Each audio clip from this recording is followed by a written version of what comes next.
I had lived 6 years in the careful construction of a lie so beautiful that even I had almost come to believe it. The child sleeping upstairs in the nursery, with her dark curls spread across the pillow and her small hands folded beneath her cheek, was mine in every way that mattered. I had carried her beneath my heart. I had felt her first movements like the flutter of moth wings against silk.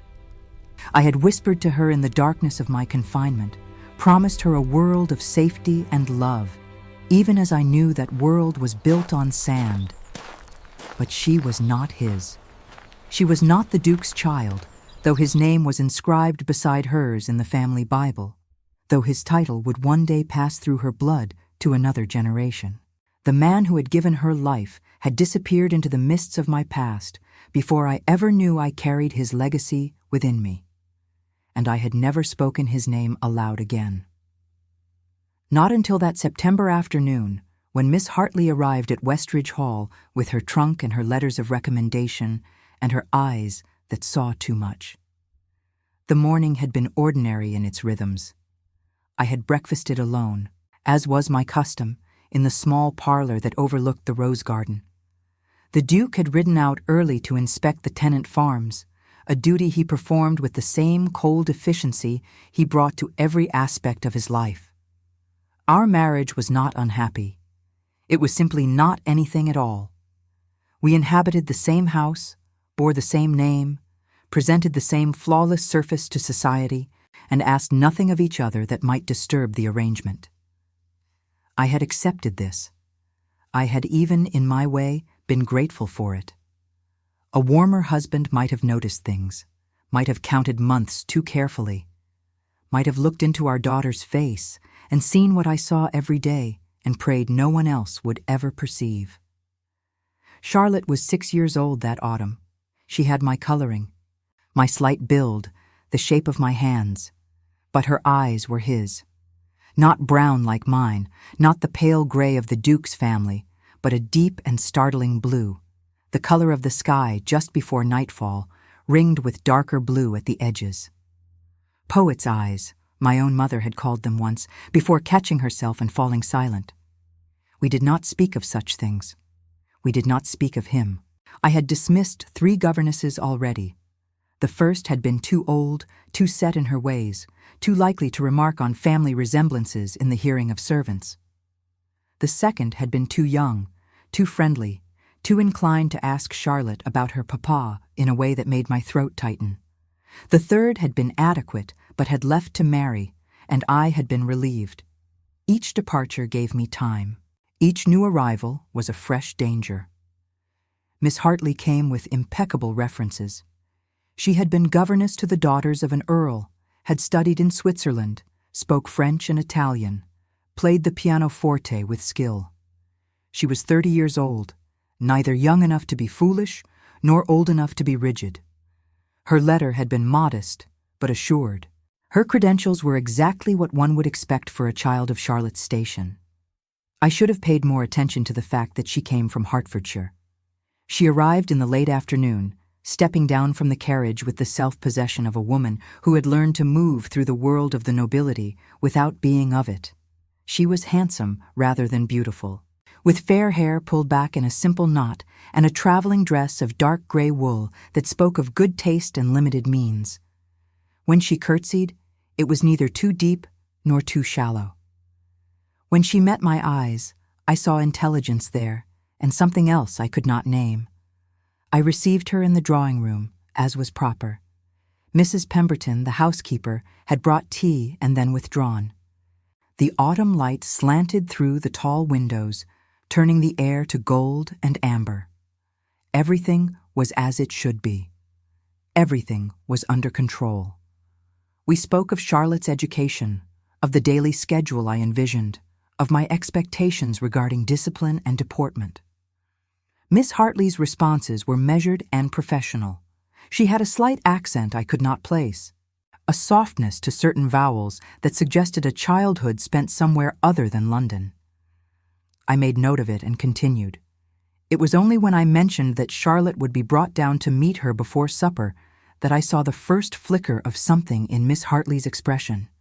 A hesitation, a quickening of attention that had not been there before. "She has been told of my arrival?" Miss Hartley asked, and I said yes. She had been eager all week, chattering about her new governess with the enthusiasm peculiar to children who do not yet understand that teachers are meant to be endured rather than anticipated. Miss Hartley smiled at this, but the smile did not reach her eyes. I felt the first cold thread of unease wind through my chest. Charlotte came in as the clock struck 5, holding Mrs. Pemberton's hand, her small face bright with curiosity. She wore a white pinafore over a blue dress that matched her eyes exactly. I had not chosen the dress for that reason. I never chose anything for that reason. But seeing her there in the doorway, with the light behind her and her expression so open and trusting, I felt the old fear rise in my throat like water. Miss Hartley stood as Charlotte entered. I watched her face. I watched the way her gaze moved over my daughter, taking in the dark curls, the delicate features, the small hands now released from Mrs. Pemberton's grasp as Charlotte came forward to make her curtsy. "Good evening, Miss Hartley," Charlotte said in her clear, well-taught voice. "I am very pleased to make your acquaintance." Miss Hartley did not respond immediately. She stood very still, and I saw her hands tighten on the back of the chair beside her. Her face had gone pale. Not dramatically, not in a way that anyone but a woman watching with a mother's terror would notice, but pale nonetheless. Then she looked up, looked directly at me, and I knew. "Good evening, Miss Charlotte," she said softly. "The pleasure is entirely mine." Charlotte smiled and began to chatter about the things she hoped to learn, the books she had already read, the pianoforte pieces she could play. Miss Hartley listened and nodded and made appropriate responses, but her attention was not really on the child. It was on me. And in her eyes I saw knowledge, and something that might have been pity or might have been something far more dangerous. When Mrs. Pemberton came to take Charlotte back to the nursery, I felt a reprieve so profound it was almost physical. But it lasted only until the door closed behind them, and I was alone again with the governess who had traveled from Hertfordshire and who looked at my daughter with a recognition I could not explain and could not ignore. We stood in silence for a moment. The tea had gone cold between us. The light had shifted, deepening into the blue hour that precedes true darkness. "You have a question, Miss Hartley," I said. My voice was steady. I had learned steadiness in the years since Charlotte's birth, had learned to hold my spine straight and my expression serene even when everything inside me was screaming. Miss Hartley met my gaze. She did not flinch, did not dissemble. She simply looked at me with those steady gray eyes and said the words that would change everything. "She has your eyes," she said softly. And then, even more softly, but not the Duke's. The room seemed to contract around me. I felt the beat of my own heart, too loud, too fast. I thought of denial. I thought of outrage. I thought of dismissing her on the spot, sending her back to wherever she had come from with no reference and no explanation. But something in her expression stopped me. There was no triumph there. No cruelty. Only a terrible, gentle understanding that was somehow worse than either. "Where did you come from?" I asked. My voice was barely a whisper now. "Who sent you?" Miss Hartley's hands relaxed their grip on the chair. She moved around it and sat down slowly, as if her legs would no longer hold her. When she spoke again, her voice carried the weight of its own secrets. "No one sent me," she said. "I came because I saw the position advertised and I recognized the name of the estate. Westridge Hall. I knew someone once who spoke of it, who spoke of a summer spent here and a young lady with dark hair who had been kind to him when he was tutor to her younger brother. The air left my lungs.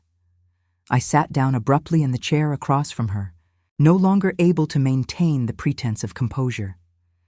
I had not heard his name in 6 years. I had trained myself not to think it, not to remember the sound of his voice or the way he had looked at me in the garden the night before he left, as if he wanted to tell me something but could not find the words. He had been 24. I had been 19. He had been gentle and brilliant and entirely unsuitable, the son of a country vicar employed to prepare my brother for Oxford. And I had loved him with the completeness possible only to those who do not yet know how love can ruin you. He had left at the end of summer, as planned, a position in Hertfordshire, tutoring the sons of a wealthy family. He had promised to write. He never did. 3 months later, I discovered I was with child. 4 months after that, my parents arranged my marriage to the Duke, a widower 20 years my senior, who needed an heir and asked no uncomfortable questions about wedding dates and birth dates. The marriage took place quickly. Charlotte was born 8 months later, premature by the official account, though any midwife with eyes would have known better. But midwives could be paid for silence, and dukes were not questioned.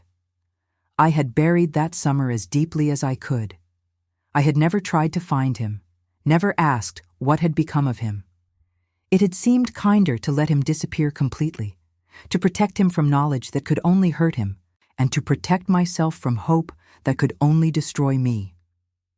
And now his memory sat across from me, in a gray dress, wearing the face of a woman who had known him and who was looking at me with something that might have been compassion. "He spoke of me," I said. It was not a question.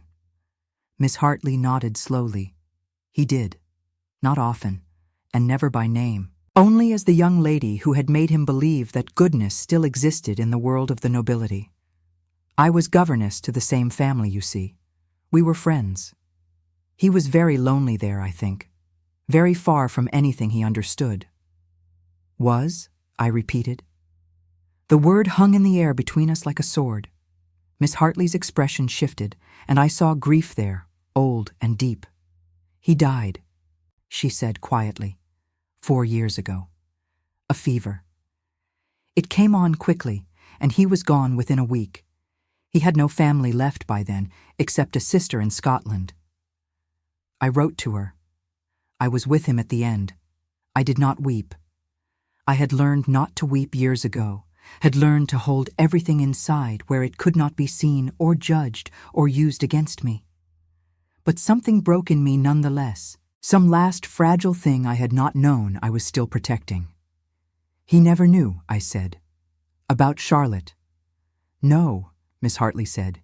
"He never knew, and I would not have known either, except that when I saw her just now, I saw his eyes looking back at me. The same eyes I watched close for the last time 4 years ago. There is no mistaking them." She paused, and when she continued, her voice was even softer. "I did not come here to threaten you, Your Grace. I came because I saw the position, and I thought that perhaps if there was a child, if something of him had survived, then I might be able to serve his memory by serving her. I loved him too, you see, not as you did, but I loved him nonetheless." The clock on the mantel struck the half-hour. Somewhere in the house, servants were lighting lamps, drawing curtains, preparing the evening meal. The ordinary machinery of a great house continued, indifferent to the small catastrophe unfolding in the drawing-room. I looked at Miss Hartley and saw that she was telling the truth. I saw also that she was now the keeper of a secret that could unmake my entire life and Charlotte's future with it. If she spoke, if she let slip to a housemaid or a fellow servant the observation she had made, if she wrote to that sister in Scotland or to anyone who had known him, the whispers would begin. And whispers in a house like this had a way of reaching the ears of those who mattered. The Duke would divorce me. Charlotte would be declared illegitimate. We would be cast out with nothing, not even our names, and she would grow up knowing she was the stain on a noble family's honor, the proof of her mother's sin. "Why are you telling me this?" I asked. "You could have said nothing. You could have kept your silence and your position, and I would never have known what you knew." Miss Hartley looked down at her hands, folded now in her lap. "Because I thought you deserved to know that he did not forget you," she said quietly. "He spoke of that summer until the end. He said once that he had loved someone he could not have, and that it had made him understand what all the poets meant. I thought perhaps you might want to know that you were not alone in your remembering." She looked up again, and her eyes were bright with unshed tears. "And because I think Charlotte deserves to be taught by someone who knows what her father was. Not his name, perhaps, not his history, but his kindness, his love of learning, the way he saw beauty in small things. I can give her that, even if she never knows why." I sat in the gathering darkness and felt the weight of decision press against my chest. I could send her away. I could protect the lie I had built and trust that no one else would see what she had seen. Or I could let her stay, this woman who had loved him in her own way, who carried his memory with a gentleness I had not allowed myself in years. It was not really a choice. Not when I thought of Charlotte upstairs, practicing her letters by lamplight, humming to herself in the way she did when she was happy. Not when I thought of all the years ahead, when she would need someone to teach her not just accomplishments, but how to be brave in a world that would judge her for things she could not help. "You will stay," I said at last, "but you will speak of this to no one. Not to the servants, not to the Duke, not to Charlotte. Whatever you knew of him, whatever you remember, it remains between us. She is the Duke's daughter, in every way that matters to the world. Do you understand?" "I understand," Miss Hartley said, "and I give you my word." We looked at each other in the dim room, two women bound now by a dead man's eyes and a child's future. I did not trust her, not entirely, but I recognized in her something I had not expected to find, an ally in the strange and lonely work of protecting what I loved. When she left the room to go up to the nursery, I remained in my chair as the last light faded from the sky. I thought of him for the first time in years without forcing the memories away. I let myself remember his laugh, the way he had recited poetry while we walked in the garden, the night he had almost kissed me and then stepped back, knowing as we both did that it could lead nowhere. He was dead. He had been dead for 4 years, and I had not known. I had gone on living and breathing and protecting our daughter, and he had been in the ground all that time, his eyes closed at last, no longer the color of deep water. I wondered if he had been happy, even briefly. I hoped he had. I hoped that somewhere in those years between our summer and his death, he had found something that made the loss bearable. But I would never know. There were only 2 things I knew with certainty now. The first was that Charlotte was safe, for the moment, because the only other person who had seen the truth was bound to me by her own love for a dead man and her desire to honor his memory. The second was that safety of this kind could not last forever. Secrets had a way of surfacing. Truth had a way of insisting on itself. And I would have to be ready, when the time came, to choose between the life I had built and the truth I had buried. But that night, as I finally rose and went upstairs to kiss my daughter goodnight, I allowed myself one small comfort. Somewhere in the house, a woman who had known him was reading to Charlotte by candlelight, and perhaps in her voice there was an echo of the gentleness I remembered. Perhaps in the stories she told, there would be something of him after all. It was not much, but it was more than I had allowed myself to hope for in 6 long years. And so I climbed the stairs to the nursery, and I stood in the doorway where Miss Hartley could not see me, and I watched her read to my daughter, and I let myself remember what it had felt like to love someone who saw me as I truly was, even if only for one summer, even if only in secret, even if it had cost me everything. The first weeks of Miss Hartley's tenure passed with a deceptive calm that I did not trust. She performed her duties with quiet competence, teaching Charlotte her letters and numbers, guiding her through simple French phrases, correcting her posture at the pianoforte with a gentle hand. To anyone observing, she was exactly what a governess should be: invisible, efficient, devoted to her charge without presuming intimacy with the family. But I watched her. I watched the way she looked at Charlotte when she thought no one was observing, the softness that came into her expression, the way her hand would sometimes reach out as if to touch the child's hair and then fall back, restrained. I watched her in the corridors, in the schoolroom, in the gardens where she walked with Charlotte on fine afternoons. And I knew that she was not simply a governess. She was a guardian of memory, a keeper of a ghost I had tried to bury. October came with rain and falling leaves. The Duke returned from London, where he had been attending to business in Parliament, and the house shifted into its formal rhythms. Dinners were served in the great dining room rather than on trays in our separate chambers. I wore silk instead of muslin. We spoke to each other in the careful, courteous tones of people who have long ago exhausted any curiosity about one another's inner lives. He asked about Charlotte's progress, as he occasionally did, in the tone one might use to inquire about the condition of a promising horse. I assured him that Miss Hartley was exceeding expectations, that Charlotte was learning quickly, that all was well. He nodded and returned to his correspondence. The conversation took perhaps 3 minutes. It was the longest we had spoken in a month. I wondered sometimes if he had ever loved his first wife, the pale, pious woman whose portrait hung in the gallery and who had died giving birth to a stillborn son 15 years before I arrived. I wondered if he grieved her, or if she too had simply been an arrangement, a necessary component of maintaining a title and a lineage. I wondered if he ever looked at me and felt anything beyond mild satisfaction that I had fulfilled my duty by producing an heir, even if that heir was a daughter who would need to marry strategically to secure the succession. I did not wonder if he loved me. I knew he did not. And I had made my peace with that long ago. What I had not made peace with was the constant, gnawing fear that he would discover what Miss Hartley knew, that somehow, through some careless word or meaningful glance, the truth would reach him. The Duke was not a demonstrative man, but he was an intelligent one. He noticed things.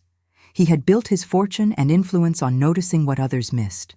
And so, I was careful. I did not spend time alone with Miss Hartley where we might be overheard. I did not visit the schoolroom more often than was appropriate for a mother of my station. I maintained the perfect distance between myself and my daughter's teacher, the distance that marked the boundary between nobility and service.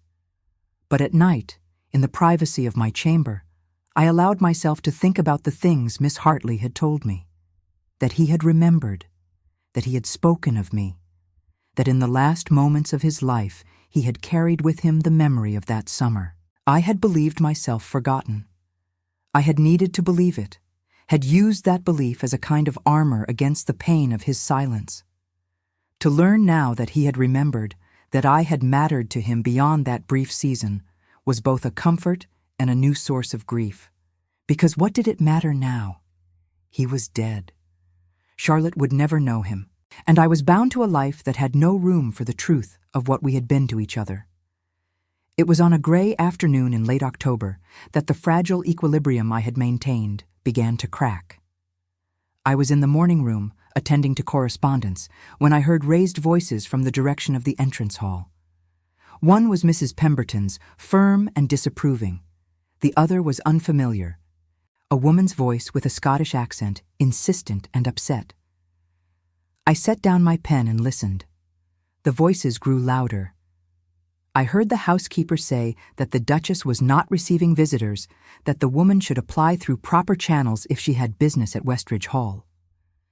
The other voice rose in response, something about rights and family and a matter that could not wait.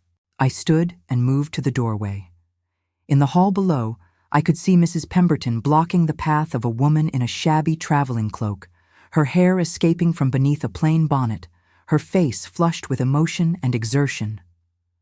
"Mrs. Pemberton," I called down, my voice carrying the authority that 6 years as Duchess had taught me. "What is the matter here?" The housekeeper turned, relief evident in her expression. "This person has arrived without appointment, Your Grace, demanding to speak with you on a matter she refuses to explain. I have told her that it is not appropriate."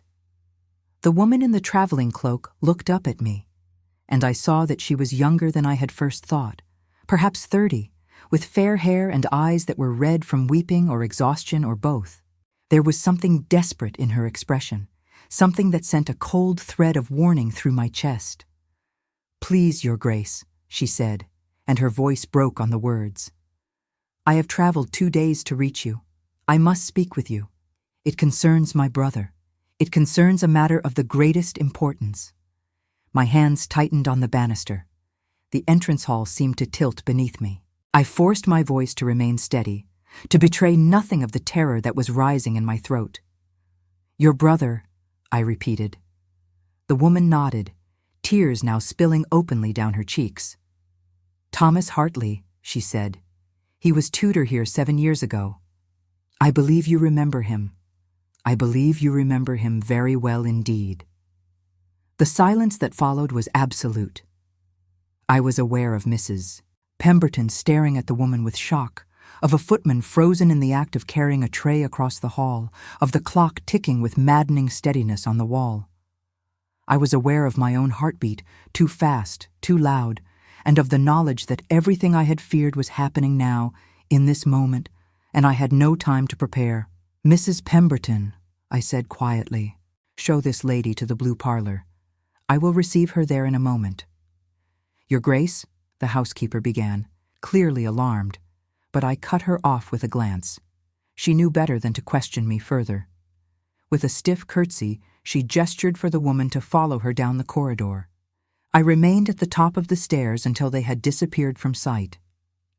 Then I gripped the banister with both hands and closed my eyes and tried to breathe through the panic that was threatening to overwhelm me.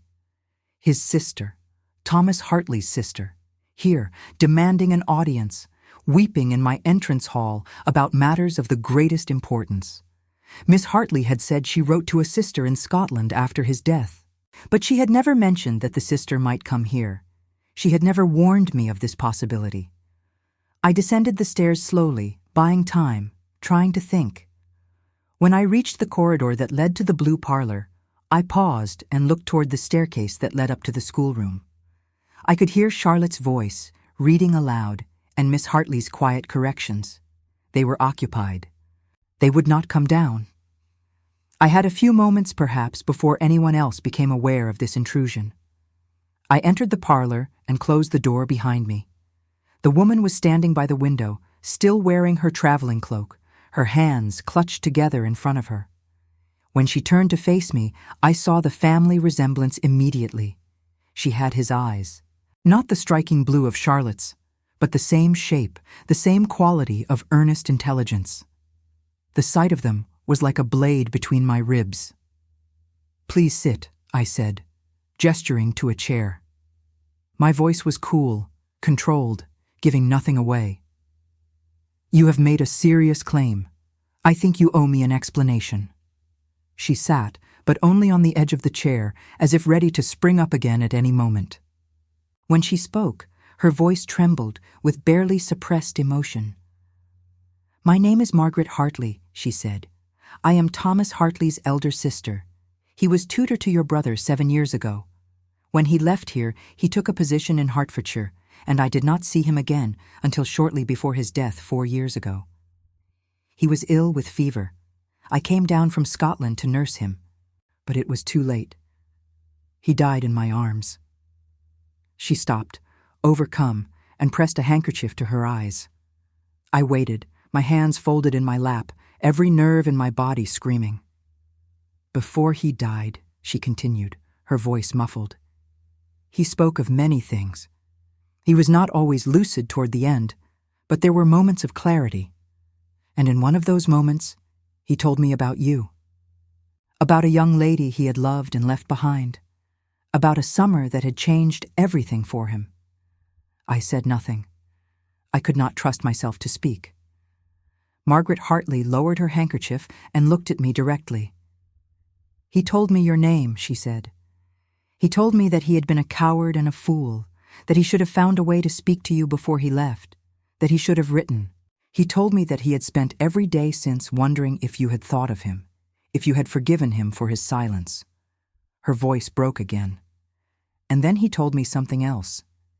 He said he had dreamed, just before he woke for the last time, that you had a child with his eyes. He said he knew it was impossible, that it was only fever speaking, but that if it were true, he wanted you to know he would have been proud. He wanted you to know he loved you. The room was very quiet. I could hear the rain beginning outside, a soft patter against the windows. I could hear my own breathing, shallow and controlled. I looked at the woman across from me, this stranger who carried her brother's eyes and his last words, and I understood that this was the moment when I could choose. I could deny everything. I could tell her that her brother's fever had indeed made him speak nonsense, that there was no child, that whatever had passed between us had been nothing more than a brief, meaningless flirtation. I could have her removed from the house and ensure she never returned. Or I could tell the truth to one more person. I could let the circle widen by one more soul who knew what Charlotte truly was. "Why have you come here?" I asked quietly. "What do you want from me?" Margaret Hartley's face crumpled. "I want to see her," she whispered. "If there is a child, if she exists, I want to see my brother's daughter. I have no one left, Your Grace. Thomas was my only family. And if there is some part of him still living in this world, I need to know. I need to see her, just once. Please." The desperation in her voice was raw and real. I saw in her face the same grief I had carried silently for 6 years, the same longing for connection to something lost. And I knew that she would not be satisfied with denial. She had traveled too far, hoped too much. If I sent her away now, she would find other ways to come back. She would write letters, make inquiries, stir up exactly the kind of attention I could not afford. But if I let her see Charlotte, if I allowed her into the house, into our lives, I would be adding yet another person to the web of secrecy that was growing more tangled with each passing day. Miss Hartley already knew. Now her sister, the real Miss Hartley, Thomas's sister, was here demanding recognition. How many more people could know before the secret ceased to be a secret at all? I stood and walked to the window. Outside, the gardens were gray and dripping. The roses had finished blooming. Everything looked cold and barren and unforgiving. "If I allow you to see her," I said slowly, not turning around, "you must understand the conditions. You will see her once, briefly, as a visitor to the estate. You will not tell her who you are. You will not speak of your brother. You will not return without my permission. And you will never, under any circumstances, speak of this matter to anyone outside this house." I turned to face her. "If you violate any of these conditions, I will deny everything. I will use every resource at my disposal to ensure you are discredited. Do you understand me?" Margaret Hartley nodded, fresh tears streaming down her face. "I understand," she whispered. "Thank you. Thank you." I rang for Mrs. Pemberton and instructed her to prepare a room for Miss Hartley, explaining that she was a distant connection who had arrived unexpectedly and would be staying one night before continuing her journey north. The housekeeper's face showed surprise, but she asked no questions. When she had left to make the arrangements, I turned back to Margaret. "You will meet Charlotte at tea this afternoon," I said. "I will introduce you as a friend of the family. You will be kind to her, but you will not seek private conversation. You will leave tomorrow morning. Is that acceptable?" "It is," she said quietly. "More than acceptable. I cannot express how grateful I am." I looked at her for a long moment. This woman who carried my lost love's blood and his memory, and now his daughter's face in her mind forever. I wondered if she understood what I was risking. I wondered if she cared. But what I said was only, "You should rest before tea. You have had a long journey." And then I left her there and went in search of Miss Hartley, the governess, who needed to know that the careful balance we had constructed was about to be tested in ways neither of us had anticipated. I found her in the schoolroom, gathering Charlotte's copybooks while the child practiced scales in the music room down the hall. She looked up when I entered, and something in my expression must have alarmed her because she immediately set down the books and came toward me. "What has happened?" she asked quietly. "Your sister is here," I said. "Margaret Hartley. She has come to see Charlotte. Miss Hartley, Emily Hartley went very still. She said nothing for a long moment. Then slowly she sank into the chair beside the schoolroom table. "I did not think she would come," she said finally. "I wrote to her after his death, told her what I knew, but I never imagined she would travel all this way." She looked up at me, and I saw fear in her eyes. "What did you tell her?" "I told her she may see Charlotte once, at tea this afternoon, as a visitor. She has agreed to my conditions, but you must understand what this means. There are now 3 people in this house who know the truth. 3 people who must keep the same secret. The risk multiplies with each one." Emily nodded slowly. "I know. I am sorry. I should have warned you that she knew. I should have anticipated this. It is too late for should have." I said, "What matters now is managing what comes next. She will stay one night and leave tomorrow. We will tell the household she is a distant family connection of yours. You will behave as any governess would behave toward a respectable relation, and we will all pray that no one questions it too closely." I paused, listening to Charlotte's determined attack on the scales in the next room. "And you will make certain," I continued, "that Charlotte says nothing that might seem strange or revealing. Children have a way of speaking more truth than they should." Emily met my eyes. "I will be careful," she said. "I promise you that." I wanted to believe her. I wanted to trust that this could be contained, that Margaret Hartley would see her niece and be satisfied and return to Scotland and never speak of any of this again. But I had lived too long with secrets to believe in easy resolutions. That afternoon, as I dressed for tea, I looked at myself in the mirror and saw a woman I barely recognized. 6 years of marriage to the Duke had taught me to present a perfect surface, to move through the world with the unshakable composure expected of my position. But beneath that surface, I was still the 19-year-old girl who had fallen in love with her brother's tutor and had paid for it every day since. Now the tutor's sister was downstairs, waiting to meet the child who was his legacy. And I was about to sit across a tea table from her and pretend that everything was normal, that nothing extraordinary was happening, that my heart was not racing with fear and strange, complicated hope. When I descended to the drawing room, Margaret Hartley was already there, wearing a borrowed dress that Emily had lent her, her hair neatly arranged, her face composed, but pale. She rose when I entered and curtsied deeply. Emily brought Charlotte in a few moments later, holding the child's hand, speaking to her in low tones about being polite to our guest. Charlotte came forward with her usual bright curiosity, curtsying to Margaret and accepting the introduction with perfect manners.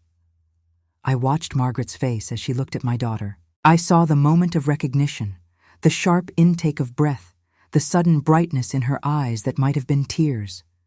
I saw her hands tremble as she reached out to take the small hand Charlotte offered her. "You have beautiful eyes," Margaret said softly, and her voice broke just slightly on the words. Charlotte smiled. "Mama says they are like the sky," she said proudly. "Miss Hartley says they are the color of deep water. I think they are just blue." "They are," Margaret agreed, and she pressed her lips together and looked away, overcome.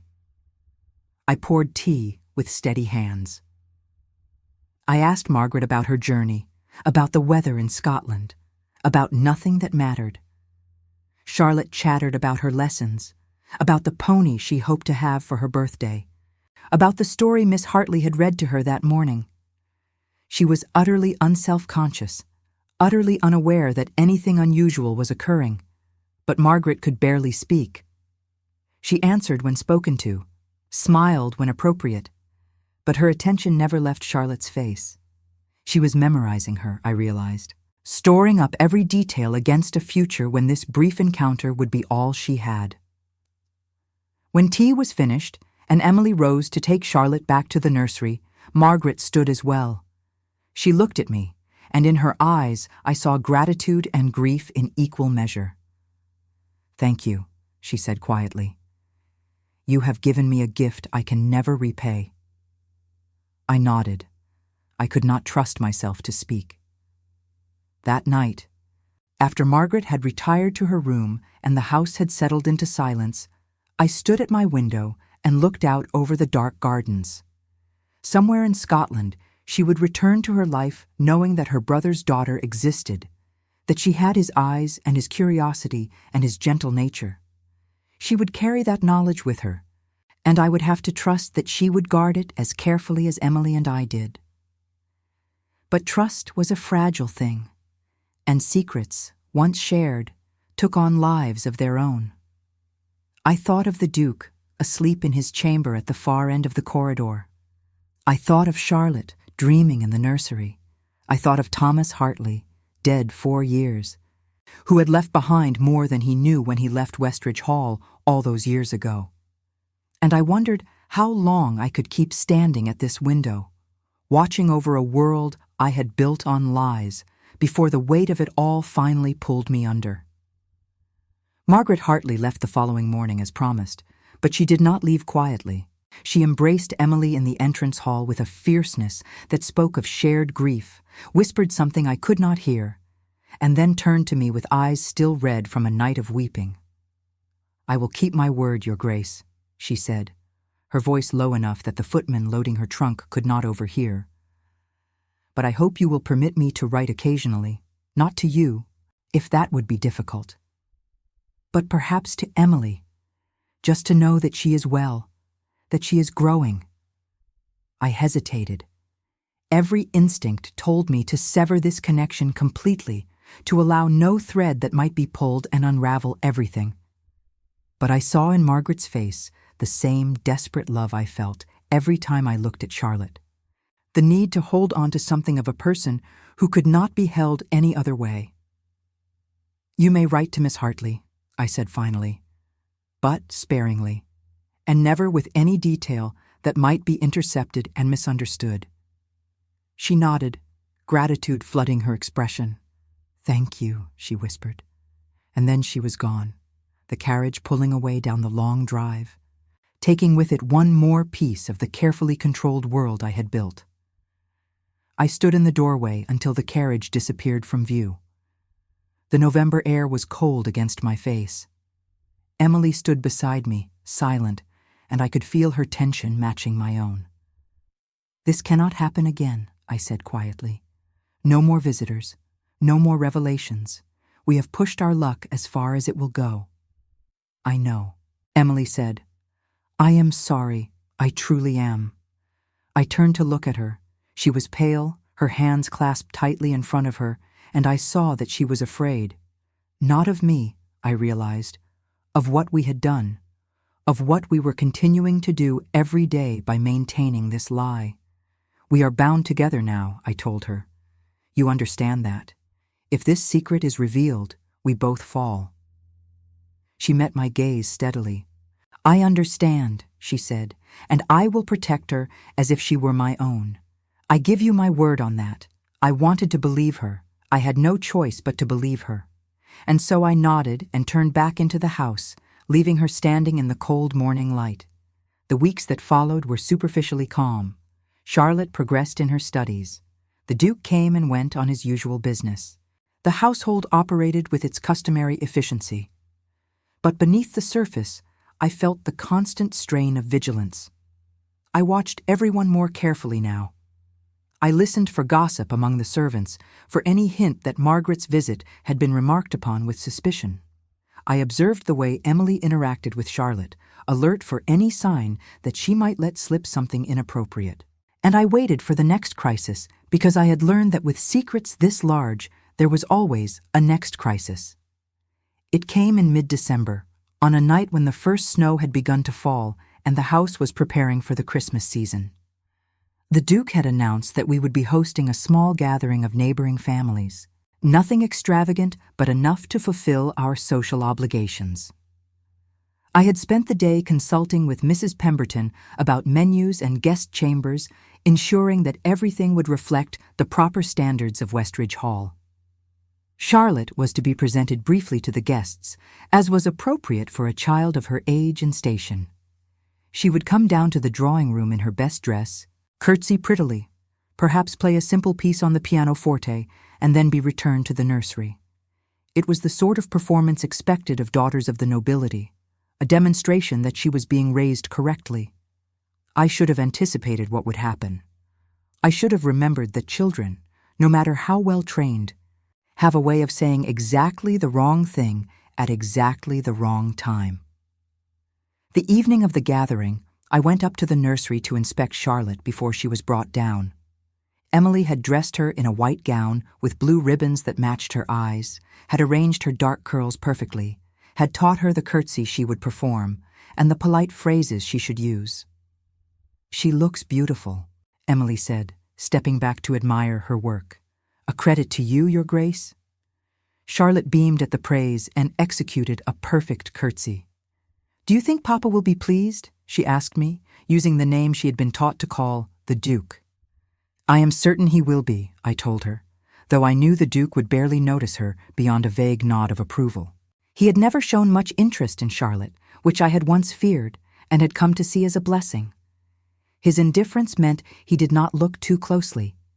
He did not ask questions that might have uncomfortable answers. I bent down and adjusted one of the ribbons in Charlotte's hair. "Remember what Miss Hartley has taught you," I said. "You will curtsy to each guest as they are introduced. You will speak only when spoken to. You will play your piece and then you will come back upstairs. Do you understand?" "Yes, Mamma," Charlotte said obediently. But then her face brightened with sudden excitement. "Will the lady from Scotland be here too?" she asked. "The one who said my eyes were beautiful. I liked her very much. My hands froze in her hair. I felt Emily go rigid beside me. For a moment neither of us moved or breathed. "No, darling," I said, forcing my voice to remain calm and gentle. "That lady has returned to her home. She will not be here tonight." Charlotte's face fell slightly. "Oh," she said, "I hoped I might see her again. She looked at me the way you do sometimes when you think I am not watching, as if she loves me." The innocence of the observation was like a knife. I stood slowly, my heart hammering, and looked at Emily. She was pale, her lips pressed together tightly. "Come here, sweetheart," Emily said quickly, reaching for Charlotte's hand. "Let me show you once more how to hold your hands when you curtsy. We want you to be absolutely perfect tonight." She drew Charlotte away to the other side of the room, distracting her with small corrections and praise, and I stood by the window trying to steady my breathing. Charlotte had noticed. Of course she had noticed. Children saw everything, understood more than adults gave them credit for. And now she was making connections, drawing links between Margaret's visit and the emotions that surrounded her. I wondered what else she had noticed. I wondered what else she might say. When it was time, I took Charlotte's hand myself and led her down the stairs. Emily followed at a respectful distance, as a governess should. In the drawing room, the guests had already assembled. Lord and Lady Ashford from the neighboring estate, the vicar and his wife, two younger couples whose names I barely registered through the fog of anxiety that had settled over me. The Duke stood by the fireplace, looking distinguished and remote in his evening clothes. He glanced at Charlotte as we entered, gave a brief nod of acknowledgement, and returned to his conversation with Lord Ashford. I brought Charlotte forward and she performed her curtsy flawlessly. The ladies exclaimed over how much she had grown, how pretty she was, how well-mannered. Charlotte accepted the compliments with appropriate modesty and then moved to the pianoforte as instructed. She played her piece, a simple Mozart study, with concentration and reasonable accuracy. When she finished, the guests applauded politely. I began to relax, thinking that perhaps we would get through this evening without incident after all. But then Lady Ashford, who was known for her garrulous nature and her lack of tact, leaned forward with a broad smile. "What lovely blue eyes you have, my dear," she said to Charlotte. "So distinctive." I was just remarking to Lord Ashford that I cannot think where she gets them. "Your eyes are brown, are they not, Your Grace? And the Duke's family all have that pale gray. Quite unusual for a child to have such different coloring." The room went very quiet. I felt every muscle in my body tense. I saw Emily, standing by the door, go absolutely white. Charlotte looked at Lady Ashford with the direct, uncomplicated gaze of a 6-year-old who has been asked a question and believes she should answer it. "Mama says they are like the sky," she said clearly, "and the lady from Scotland said they were like my father's." She was very sad when she said it. I think she must have known someone who died and had eyes like mine. The silence that followed was absolute and terrible. I saw Lady Ashford's expression shift from idle curiosity to sharp attention. I saw the vicar's wife exchange a glance with her husband. I saw Lord Ashford's eyebrows rise. And I saw the Duke, for the first time that evening, truly look at Charlotte. Not with vague approval or polite disinterest, but with focused, analytical attention. "What lady from Scotland?" he asked. His voice was quiet, but there was steel beneath it. Charlotte, sensing she had somehow mistupped, but not understanding how, looked at me uncertainly. "The lady who came to visit," she said in a smaller voice. "The one who had tea with us." I forced myself to smile, to keep my voice light and casual even as my world tilted dangerously. "A distant connection of Miss Hartley's," I said, addressing the room, but particularly the Duke. She was traveling through the area and stopped briefly to pay her respects. It was a very short visit. The Duke's gaze shifted from Charlotte to me. "And this woman made comments about Charlotte's eyes," he said, "comments about her father." It was not a question. It was a demand for explanation. She was overcome with emotion, I said, still smiling that terrible false smile. She had recently lost her own family, and I believe Charlotte's innocent affection reminded her of what she had lost. People say strange things in grief, as I am sure we have all observed. I looked directly at the Duke as I said this, willing him to accept the explanation, to let it pass, to return to his conversation and his brandy and his complete lack of interest in the details of Charlotte's daily life. For a moment I thought it might work. The other guests were nodding, making sympathetic noises about the poor bereaved woman. Lady Ashford was already moving on to another topic, her brief curiosity satisfied. But the Duke continued to look at me with those pale gray eyes that saw too much. And then he looked at Charlotte again, really looked at her, as if seeing her clearly for the first time in her life. "Charlotte," he said, his voice still quiet, "go with Miss Hartley now. It is past your bedtime." Emily moved forward immediately, taking Charlotte's hand. Charlotte curtsied to the room, murmured her good nights, and allowed herself to be led away. As the door closed behind them, I saw Emily glance back at me, her face stricken with fear for us both. The conversation resumed around us. The vicar launched into a story about his own family connections. Someone else mentioned the weather. The moment seemed to pass. But I knew it had not passed. Not really. I had seen the calculation in the Duke's eyes, the way his mind was working through what Charlotte had said, what it might mean. He was an intelligent man. He had built his fortune on reading situations accurately, on identifying weaknesses and exploiting them. And I had just shown him a weakness. The rest of the evening was torture. I smiled and conversed and played the role of the perfect Duchess while my mind raced through possibilities and consequences. When the last guests finally departed and the Duke excused himself to his study, I climbed the stairs to my chamber, feeling as if I were walking to my own execution. I did not sleep. I lay in the darkness, listening to the house settle around me, listening for footsteps that might signal the Duke coming to demand answers, listening for anything that might tell me what would happen next. The summons came the following morning. The Duke requested my presence in his study immediately after breakfast. I dressed with particular care, choosing a gown that was elegant but not ostentatious, arranging my hair in a style that was severe and dignified. I needed to look like a duchess. I needed to project authority and composure even as my hands shook while fastening my pearls. The Duke was standing by the window when I entered, his back to me, looking out over the snow-covered grounds. He did not turn immediately. He let me stand there, waiting, a deliberate exercise of power. When he finally turned to face me, his expression was unreadable. "I have been thinking about what Charlotte said last night," he began without preamble. About the woman from Scotland who made comments about her father. He paused, watching my face. I kept it perfectly blank. I have also been thinking about Charlotte herself, he continued. About certain things I have not paid much attention to before. Her eyes, for instance, her age, the timing of her birth in relation to our marriage. My heart was beating so hard I thought he must be able to hear it. I said nothing. I did not trust my voice. The Duke moved to his desk and picked up a document that lay there. I recognized it as our marriage settlement. The legal papers that had bound us together 6 years ago. We were married in February, he said quietly, running his finger down the page. Charlotte was born the following October.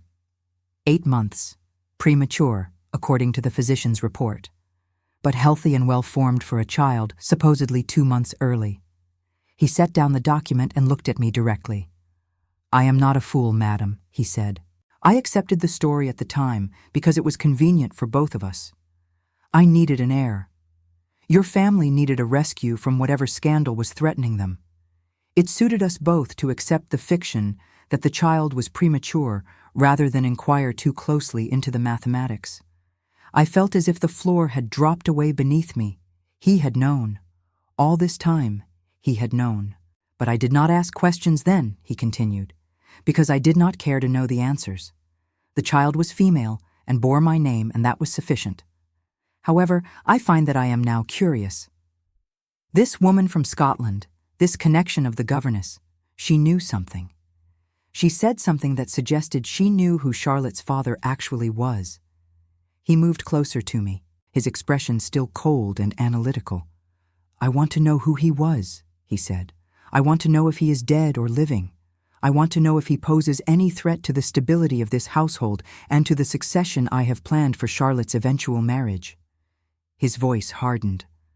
And I want to know if your governess, this Miss Hartley, is somehow connected to this man, because I find it remarkably convenient that she arrived here with excellent references and an uncanny understanding of our daughter.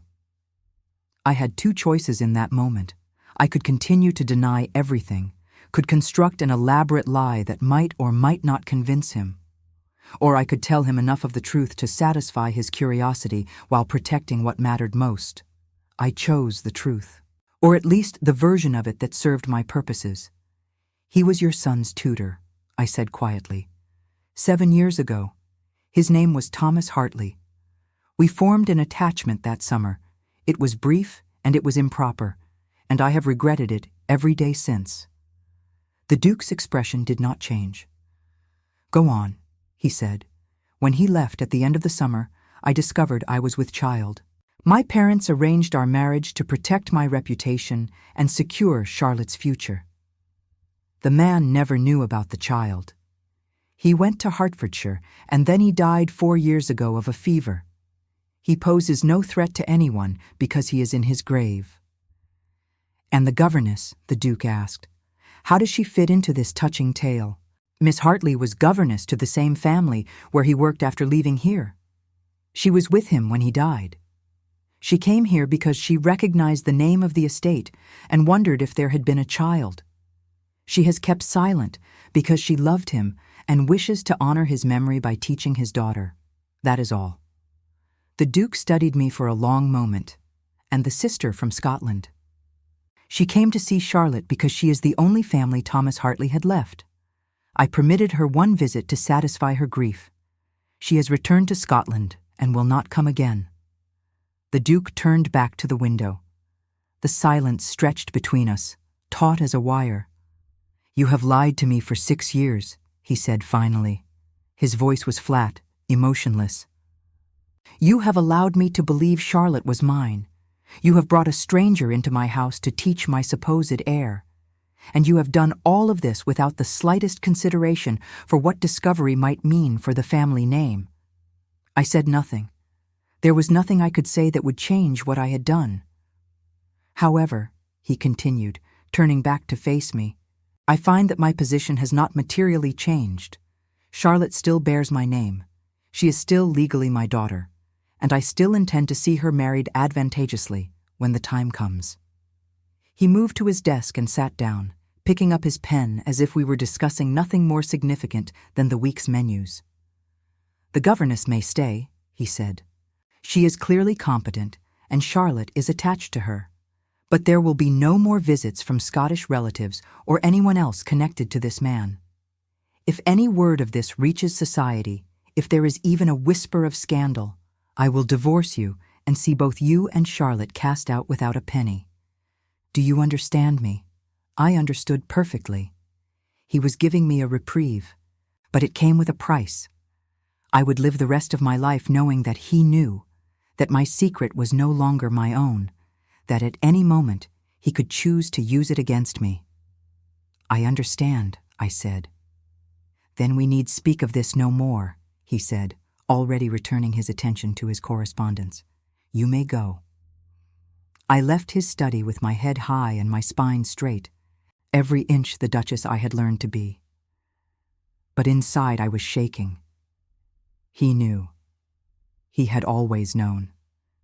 And now the careful fiction I had maintained was in his hands, subject to his will and his discretion.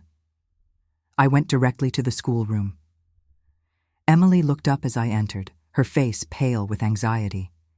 "He knows," I said simply. "He has always known. But he has agreed to keep silent as long as there is no scandal." Emily's hands went to her mouth.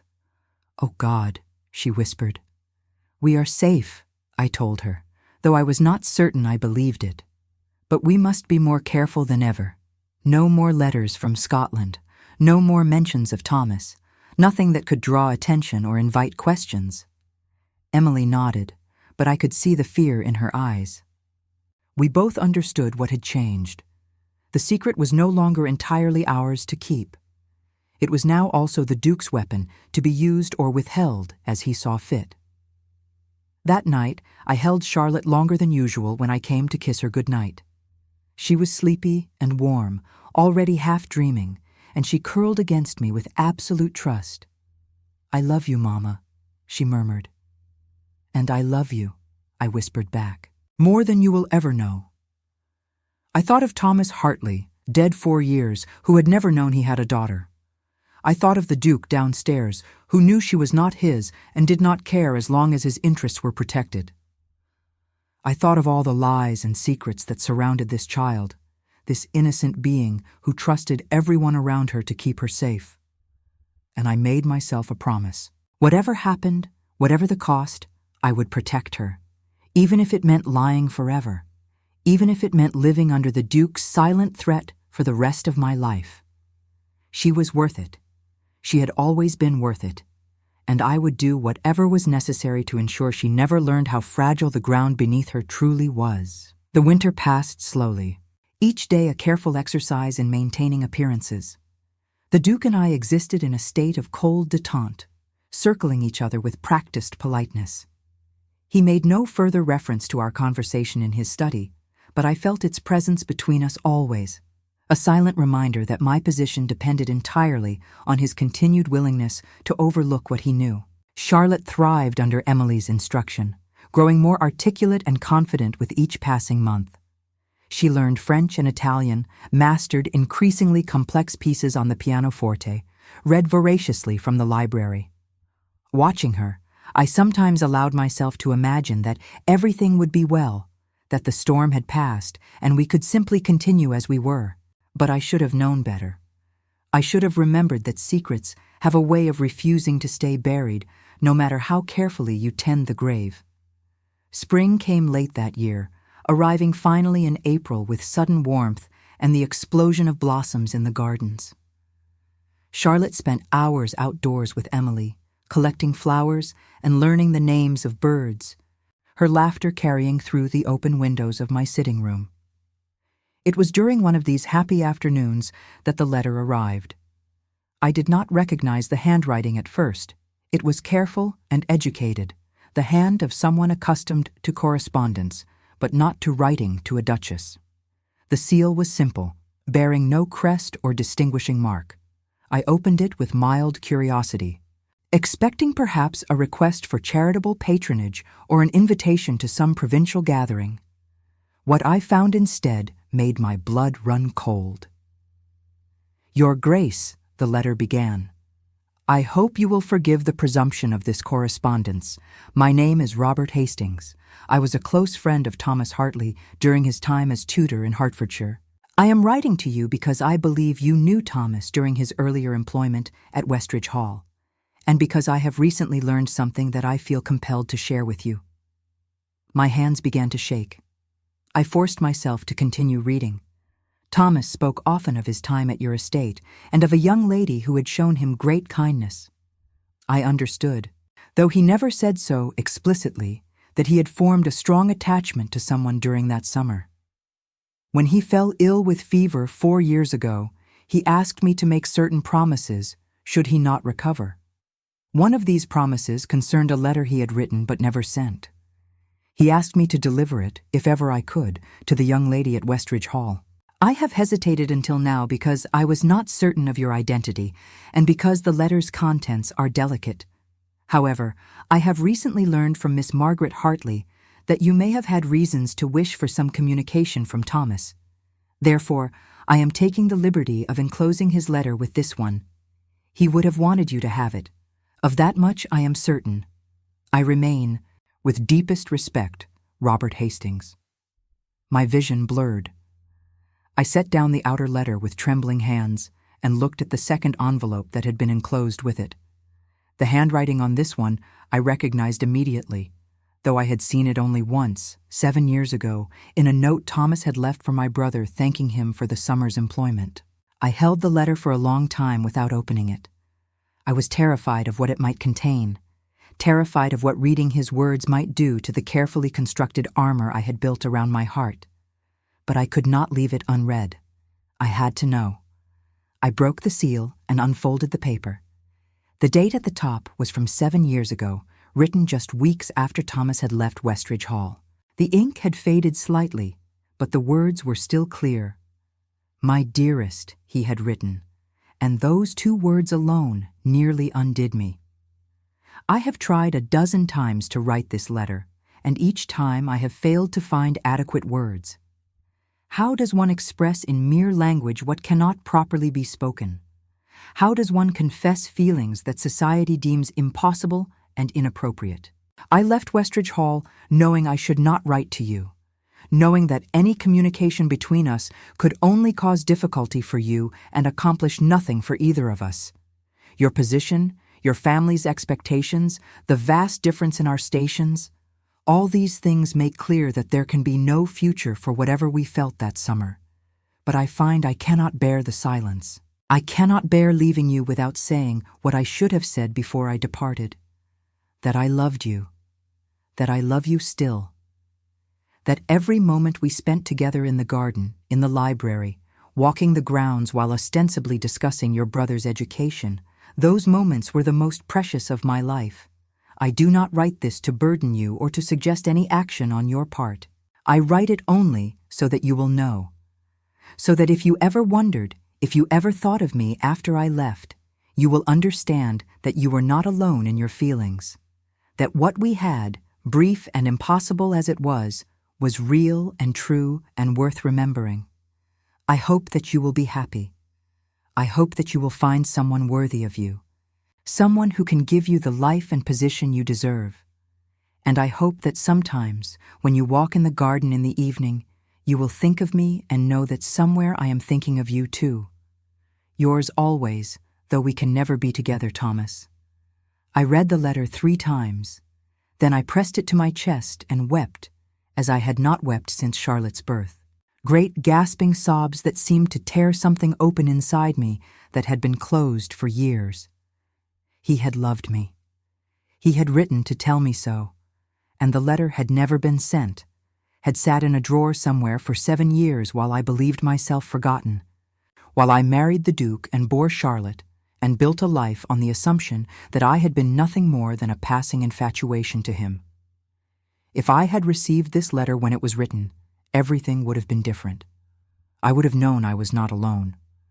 I would have had something to hold on to during the dark months of my pregnancy and the cold reality of my arranged marriage. I would have known that somewhere in the world was a man who had truly seen me and loved me for what I was. But the letter had not come. And now he was dead, and could never know that I had finally received his words. Could never know that they had reached me too late to change anything but in time to break my heart all over again. I sat alone in my chamber until the light began to fade, holding the letter and thinking about all the ways that timing can be the cruelest thing in the world.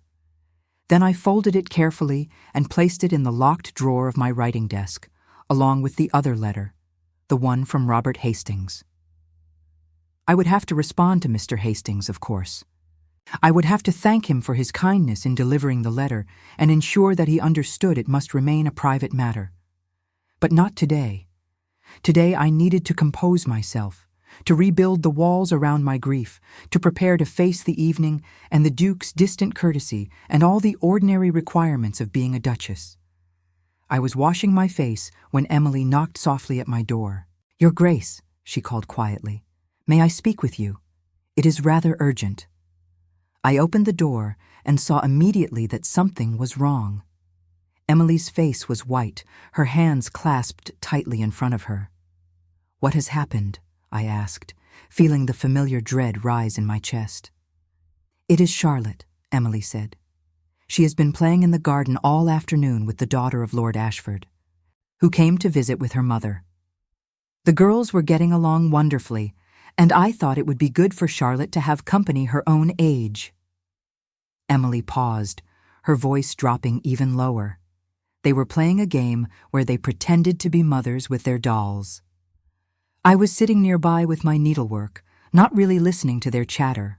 But then I heard Charlotte tell the Ashford girl that her real papa had beautiful blue eyes just like hers, and that he had died before she was born. My heart stopped. "What did you do?" I whispered. "I interrupted immediately," Emily said quickly. "I told Charlotte that she was confused, that she must have misunderstood something she heard. But Lady Ashford was there. She heard it too. And she gave me a very strange look before collecting her daughter and making excuses about needing to return home." I sat down abruptly on the edge of my bed. This was worse than the incident at the Christmas gathering. This was Charlotte herself, unprompted, casually revealing the truth to another child in the hearing of one of the most notorious gossips in the county. "Where did she get such an idea?" I asked, though I already knew the answer must be connected somehow to the letter I had just received, to the stirring up of the past that Robert Hastings's communication represented. "I do not know," Emily said miserably. "I have never spoken of Thomas to her. Neither has Margaret in her letters. I swear to you I have been so careful. I believed her. But somehow Charlotte had absorbed something, had pieced together fragments of overheard conversation or observed emotion, and had constructed a story that was dangerously close to the truth." "Send her to me," I said. "I need to speak with her immediately." Emily curtsied and left. I stood and smoothed my dress, trying to collect my thoughts. I needed to understand what Charlotte knew and where she had learned it. And I needed to ensure she said nothing more, to anyone, ever again. Charlotte entered a few minutes later, still wearing her garden dress, her cheeks flushed from playing outdoors. She looked at me with innocent curiosity, clearly not understanding that she had done anything wrong. "Come here, darling," I said gently, sitting down and patting the place beside me. She climbed up onto the settee and looked at me expectantly. "Miss Hartley tells me you said something today about your papa," I began carefully. "About someone having blue eyes like yours." Charlotte nodded eagerly. "Yes, I was telling Margaret. That is the Ashford girl's name too. About how my real papa must have had eyes like mine since the Duke's eyes are gray. It makes sense, does it not, Mama? Children always look like their parents." My throat tightened. "Where did you learn about your real papa?" I asked, keeping my voice gentle. Charlotte looked confused by the question. "I worked it out myself," she said matter-of-factly. "I am good at working things out. Miss Hartley says I am very clever." "What exactly did you work out?" I asked. Charlotte counted on her fingers as if reciting a lesson. "The Duke does not look at me the way fathers look at their children. He never plays with me or asks about my lessons. He does not seem to care very much whether I am there or not. And you look sad sometimes when you think I am not watching. Sad in a way that made me think something happened before I was born." She looked up at me with those devastating blue eyes. And then the lady from Scotland said, "I had my father's eyes," and she cried. "And you did not correct her, Mama. You let her say it. So I thought perhaps my real father died and you married the Duke afterward. Is that wrong?" I stared at my 6-year-old daughter and realized that I had vastly underestimated her. She had observed and analyzed and drawn conclusions that were frighteningly accurate. And she had done it all without any explicit information from anyone. "Charlotte," I said carefully, "some things are complicated. Some things are private family matters that we do not discuss with people outside our household. Do you understand?" She nodded slowly, but her eyes were still full of questions. "The Duke is your father in all the ways that matter," I continued. "He gave you his name. He provides for you. He will ensure you have a proper future. That is what makes someone a father, not just blue eyes or brown eyes or any other physical resemblance." "But you loved someone else," Charlotte said. "It was not a question. Before you married the Duke, someone who died. That is why you are sad sometimes." I felt tears prick at my eyes, but I blinked them away. "Yes," I said quietly, "I loved someone once, but he is gone now, and we cannot change what has happened. We can only go forward." Charlotte was quiet for a moment, processing this.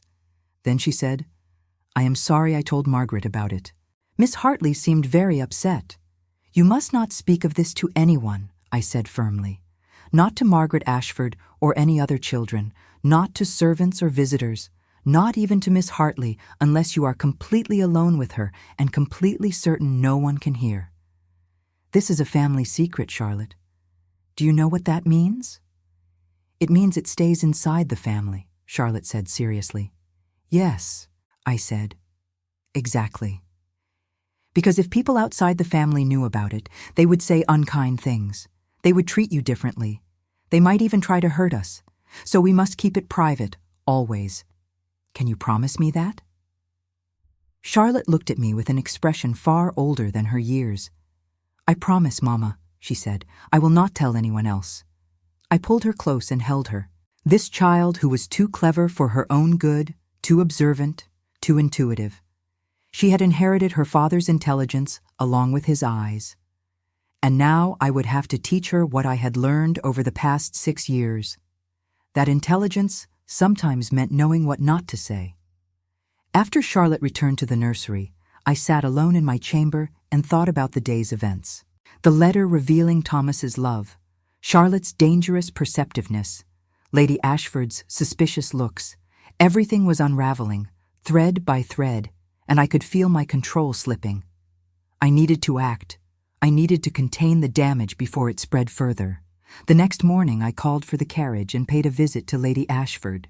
She received me in her drawing room with poorly concealed eagerness, no doubt hoping for gossip or explanation. I came directly to the point. "I understand our daughters had an interesting conversation yesterday," I said pleasantly. "Children have such vivid imaginations, do they not?" Lady Ashford's eyes gleamed with curiosity. "Indeed, Your Grace, though I must say, young Charlotte seemed quite convinced of her story." I smiled, the cool, dismissive smile I had perfected over years of managing society. "She has been reading too many novels," I said. "Miss Hartley has been teaching her literature, and I am afraid she has begun to confuse fiction with reality. She has become convinced that she must have some romantic, tragic history to make herself interesting." I paused, allowing a note of gentle exasperation to enter my voice. "It is the age, I suppose. 6-year-olds have such active fantasy lives. I'm sure your own daughter has told you equally improbable stories." Lady Ashford laughed, but I could see the uncertainty in her eyes. She wanted to believe there was a scandal, but she also did not want to appear foolish by repeating children's nonsense. We spoke of other things for a few more minutes, and then I took my leave, satisfied that I had planted enough doubt. Lady Ashford would tell others, of course.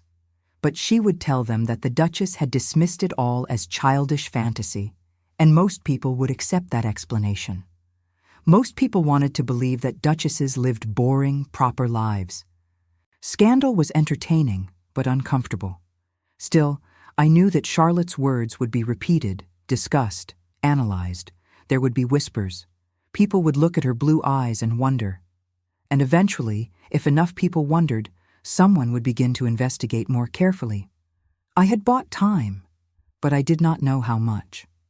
That evening, after dinner, the Duke summoned me to his study again. My heart sank as I climbed the stairs. I knew what this would be about. He was standing by the fire when I entered, his expression cold and displeased. "I have heard," he said without preamble, "that Lady Ashford has been entertaining her friends with an amusing story about our daughter claiming to have a dead father with blue eyes." I began to explain what I had done, my visit to Lady Ashford, my attempts to dismiss it as fantasy. But he held up a hand, cutting me off. "I am not interested in your attempts at damage control," he said. "I warned you that there would be no scandal." And yet, here we are, barely 4 months later, with the child herself spreading stories that invite exactly the kind of speculation I will not tolerate. "Your Grace," I began, but he interrupted again. "The governess will be dismissed," he said flatly. "By the end of the week, you will tell the household that you have decided Charlotte needs a more advanced education than Miss Hartley can provide. You will give the woman an excellent reference and a generous settlement, but she will leave." "No," I said, the word escaping before I could stop it. "Please, Charlotte adores her, and she has done nothing wrong. This is not her fault." The Duke's eyes narrowed. "I do not care whose fault it is," he said coldly. "What I care about is ensuring that there are no further incidents. The governess knows too much. Her presence is a constant reminder of circumstances I would prefer to see forgotten. She will go." I stood there feeling the ground shift beneath me once again. Losing Emily would mean losing the last person in the house who understood, who shared the burden of the secret. It would mean Charlotte losing the one teacher who could give her something of her father without ever speaking his name. But I saw in the Duke's face that there would be no negotiation. He had made his decision, and I had no power to change it. "Very well," I said quietly. "I will inform her." "See that you do," he said, and turned back to the fire, dismissing me.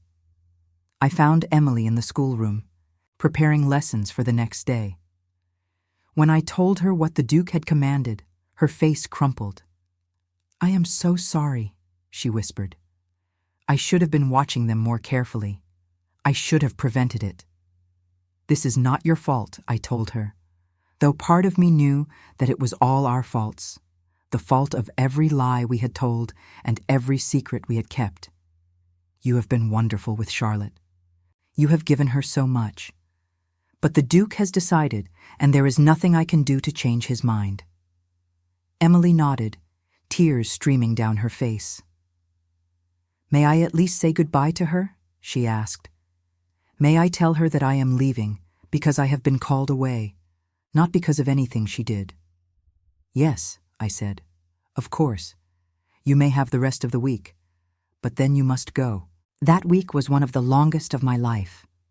I watched Emily and Charlotte together, saw the bond between them, the way Charlotte's face lit up at praise from her teacher, the way Emily looked at the child as if she were seeing her beloved friend's legacy walking and breathing before her. When the last day came and Emily's trunk was loaded onto the carriage, Charlotte wept inconsolably. "Will I ever see you again?" Charlotte asked through her tears. Emily knelt down and took the child's face in her hands. "I will always remember you," she said softly, "and I will always be proud of how clever and kind you are. You must continue to be brave and good, no matter what comes. Can you promise me that?" "I promise," Charlotte sobbed. And then Emily was gone, the carriage disappearing down the drive, taking with it the last real connection to Thomas Hartley that existed in my daily life. I held Charlotte while she cried, and I felt my own tears fall silently into her dark hair. I had lost Emily. I had lost my ally and my comfort. And Charlotte had lost the one teacher who had truly loved her, all because of secrets, all because of lies, all because I had loved a man I could not have and had paid for it every day since. That night, I took out Thomas's letter and read it again by candlelight. Your position, your family's expectations, the vast difference in our stations, all these things make clear that there can be no future for whatever we felt that summer. He had been right. There had been no future for us. But neither of us had known that there would be this, a daughter who bore his eyes and his mind, living under a false name, surrounded by people who could never know the truth. This strange, painful legacy that was all either of us would leave behind. I folded the letter and locked it away again. Tomorrow I would hire a new governess, someone who knew nothing, who would ask no questions, who would teach Charlotte adequately, if not lovingly. Life would continue. The secret would remain mostly hidden. The Duke would maintain his position, and I would maintain mine. But something had broken that could not be repaired, and I knew, with a certainty that sat heavy in my chest, that the worst was still ahead. Because secrets this large do not stay buried forever. They only wait for the right moment to claw their way to the surface. 3 years passed before the truth finally demanded its reckoning. Charlotte was 9 years old that autumn, tall for her age and precociously intelligent. The succession of governesses I had hired after Emily's departure had been competent but forgettable, each lasting a year or two before moving on to other positions. Charlotte had learned what they taught her, but she had never again formed the kind of bond she had shared with Emily. She had become careful, I realized, watchful. She had learned the same lesson I had learned, that love made you vulnerable and distance kept you safe. She had kept her promise. She had never again spoken of her real father to anyone outside our household. But I saw her sometimes looking at the Duke during our formal dinners, studying him with those penetrating blue eyes, and I knew she was thinking about it, wondering, drawing her own conclusions about the nature of family and legitimacy and the lies adults tell. The Duke had kept his distance from both of us. He was often in London now, attending to his business interests and his political connections. When he was at Westridge Hall, we maintained our careful courtesy, speaking only of practical matters, existing in separate spheres that occasionally, necessarily, overlapped. He had not mentioned Thomas Hartley or the scandal that had almost erupted 3 years ago, but I knew he had not forgotten. The threat remained, unspoken but present, a sword hanging over everything I did. I thought, in my more optimistic moments, that perhaps we would continue this way forever, that Charlotte would grow up and make an advantageous marriage, and the truth would die with those of us who knew it. That time and distance would eventually make the secret irrelevant. But I should have known better. I should have remembered that the past has a way of insisting on itself, no matter how firmly you try to close the door. The letter came in September, delivered by a messenger who had ridden hard from London. It was addressed to the Duke, marked urgent, and bore the seal of his solicitor. I watched from my sitting-room window as he took it into his study and closed the door. 2 hours later, he emerged and summoned me immediately. His face was ashen when I entered. He held a document in his hand, gripping it so tightly the paper crumpled at the edges. "Sit down," he said. His voice was tight, barely controlled. I sat, my heart already beginning to race. Whatever this was, it was catastrophic. I could see it in every line of his body. The Duke set the document on his desk and looked at me with an expression I had never seen before. Not anger, exactly. Something closer to shock. "I have just received word from my solicitor in London," he said. "There is a man making inquiries, a man who claims to have information regarding the parentage of my daughter." The room seemed to contract around me. I could not breathe. I could not think. "His name is Richard Thornton," the Duke continued. "He is a barrister, apparently, and he represents the interests of a family in Hertfordshire who believe they have a claim on Charlotte." "A claim," I whispered. What kind of claim? The Duke's jaw tightened. It seems that Thomas Hartley, before his death, made a will. A very simple will, leaving his few possessions to his sister in Scotland. But he also included a letter to be delivered to his sister after his death, in which he expressed certain suspicions that he might have fathered a child. My vision blurred. I gripped the arms of my chair to keep from falling. The letter was vague, the Duke said. It mentioned only that he had formed an attachment to a young lady of good family during his employment as a tutor, and that if she had borne a child, he wished his sister to know that he would have acknowledged it had he lived. He did not name you. He did not name Westridge Hall. But he gave enough detail that when his sister mentioned it to the family he had worked for in Hertfordshire, they began to investigate.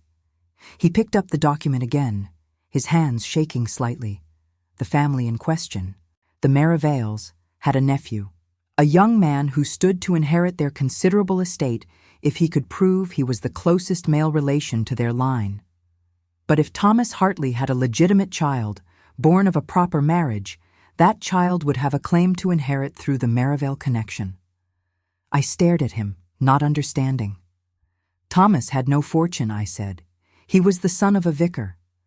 There was nothing to inherit. The Duke's laugh was bitter. Thomas Hartley's mother was a Merivale, he said, the youngest daughter of the family, who married beneath her station and was estranged from her relations as a result. The Merivales are one of the wealthiest families in Hertfordshire. They have no direct heirs, no children of their own. If it can be proven that Thomas Hartley had a legitimate child before his death, that child would inherit everything. The full weight of this began to settle over me. Charlotte. They wanted Charlotte. But Charlotte is not legitimate, I said desperately. She was born 8 months after my marriage to you. Even if anyone could prove Thomas was her father, she would still be illegitimate. The Duke looked at me with something approaching pity. That is what I thought as well, he said quietly. But my solicitor informs me that there is a complication. It seems that before Thomas Hartley died, he did something rather extraordinary. He obtained a special license to marry. The license names no bride, but it is dated 2 weeks before he died, and it was never used. He paused, letting this sink in. Thornton, this barrister, is arguing that Thomas Hartley intended to marry the mother of his child if he could locate her, that his intentions were honorable, and more importantly, he is arguing that if I divorce you and claim that Charlotte is not my child, then she becomes Thomas Hartley's daughter by default. And as his daughter, she has a claim to the Merivale fortune. I felt as if the floor had disappeared beneath me. This was worse than anything I had imagined. They were not trying to expose the secret out of moral outrage or social concern. They were trying to steal my daughter for money. What do they want? I asked. What is Thornton demanding? The Duke sat down heavily in his chair. He wants me to submit to a formal inquiry, to allow investigators to question you, to examine Charlotte, to review the records of our marriage and her birth. He is threatening to make the matter public if I refuse, to take it to the courts, to force a scandal that would destroy all of us. And if you agree to the inquiry, I said, if you let them investigate, what happens then? Then they will prove what we both know to be true, the Duke said flatly. That Charlotte is not my daughter, that she is Thomas Hartley's child, and they will attempt to claim her as the heir to the Merivale fortune. His voice hardened. Over my dead body will I allow that to happen. Charlotte bears my name. She is my legal daughter regardless of her blood, and I will not permit a pack of fortune hunters to take her from this house and install her in some Hertfordshire manor for the sake of an inheritance. I looked at him in astonishment. In 9 years of marriage, he had never expressed any particular feeling for Charlotte beyond distant approval. But now, faced with the prospect of losing her, I saw something I had not expected to see. Paternal protectiveness. Not love, perhaps, but possession, pride, the determination of a man who would not allow anyone to take what was his. What can we do? I asked. The Duke was quiet for a long moment.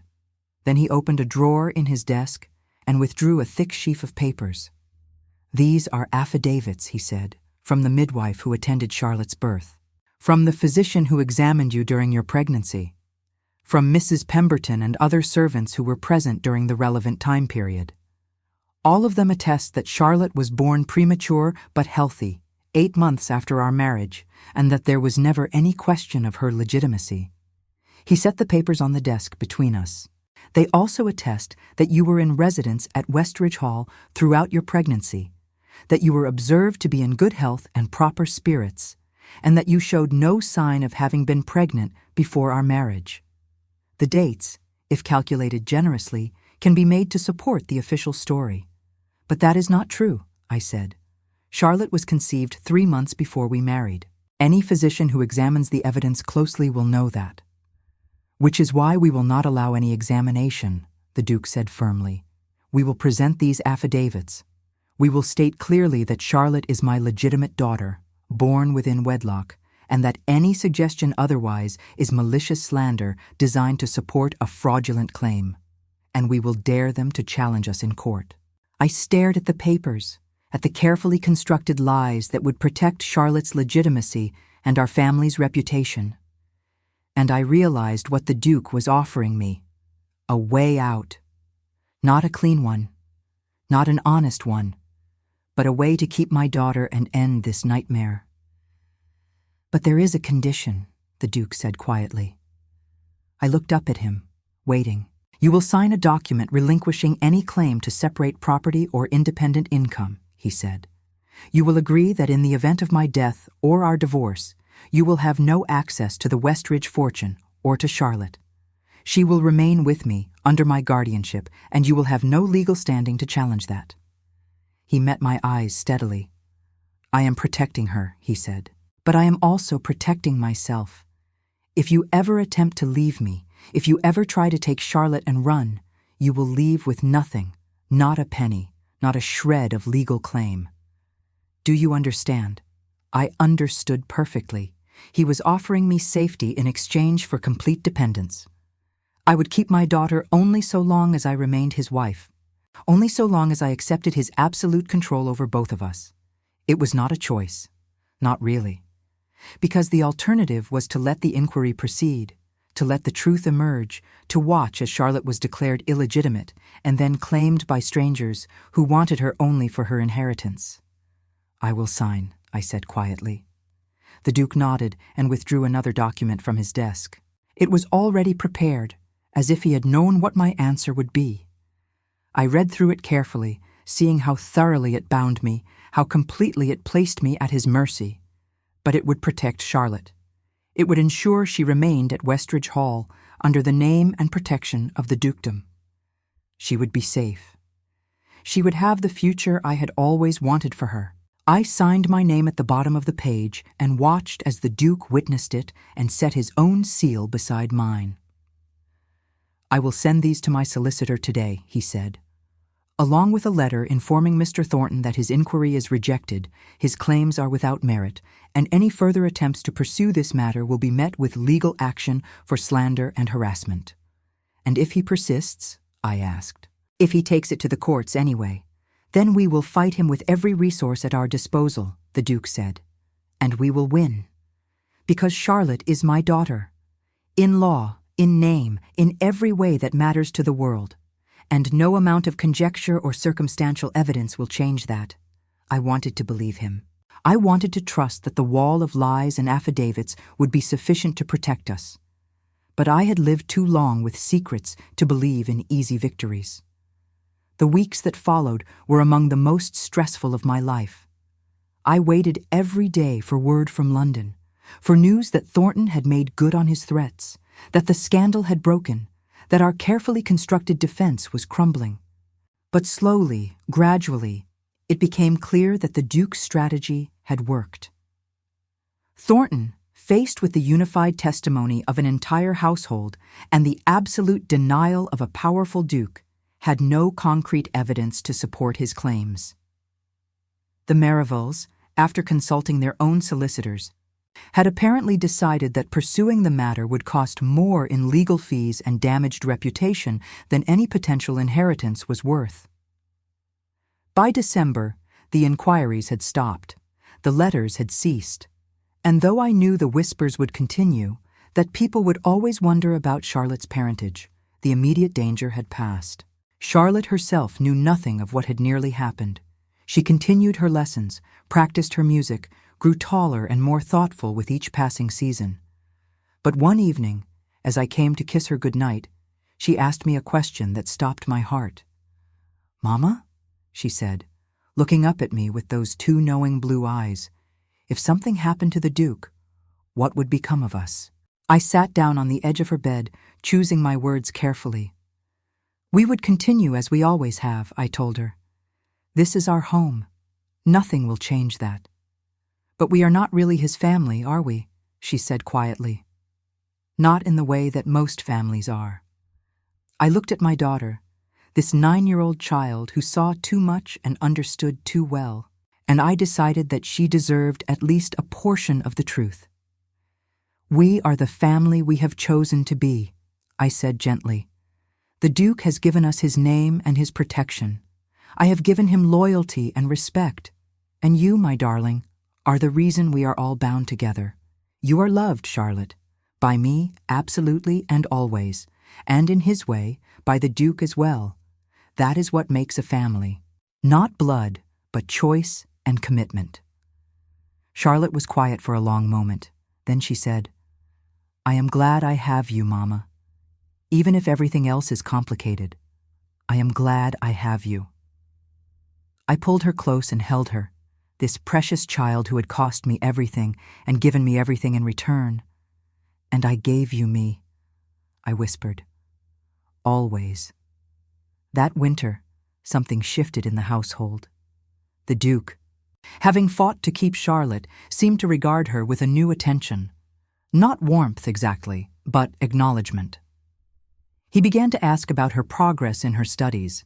He approved the hiring of a new music master when she showed particular aptitude for the pianoforte. He mentioned casually that when she was older, she should be presented at court, should make a proper debut into society. He was planning her future. He was claiming her, truly, in a way he never had before. And I realized that the battle with Thornton had accomplished something unexpected. It had forced the Duke to declare himself, to decide whether Charlotte was truly his daughter or merely a legal fiction he tolerated. And he had chosen to claim her. It was not love. I doubted the Duke was capable of love in any conventional sense. But it was commitment. It was protection. And in our strange, constructed family, perhaps that was enough. Spring came again, bringing with it the usual rhythms of the estate. I was in the garden one April afternoon, supervising the planting of new roses, when a carriage arrived unexpectedly. I turned, shading my eyes against the sun, and felt my breath catch. Emily Hartley stepped down from the carriage, older now, her hair showing threads of gray, but unmistakably herself. I had not seen her in 3 years. I had not expected to ever see her again. But here she was, standing in my garden, her expression uncertain. "Your Grace," she said, curtsying deeply, "I hope you will forgive the intrusion. I wrote ahead, but I was not sure the letter would reach you in time." I found my voice with difficulty. "Miss Hartley," I said, "this is unexpected." "I know," she said quietly, "but I felt I had to come. I have news. About Margaret, about Thomas's sister." My heart clenched. "What has happened?" "She has died," Emily said gently. 2 months ago. A sudden illness, very quick. She asked me to come to her at the end, and I did. And she gave me something to give to you." Emily reached into her reticule and withdrew a small package wrapped in plain paper. "It is letters," she said. "All the letters I sent her over the years, telling her about Charlotte's progress, and a letter she wrote to you before she died." I took the package with trembling hands. "Why did she keep them?" I asked. "Because they were all she had of her brother's legacy," Emily said simply. "She wanted you to know that she treasured every word, every small detail about Charlotte's life. And she wanted to thank you for allowing her that one visit, that one afternoon when she could see her brother's daughter." I opened the package and found dozens of letters, Emily's careful handwriting describing Charlotte's education, her interests, her personality, and at the bottom, a final letter in Margaret's hand. I unfolded it and read. "Your Grace," it began, "I am dying and I know it.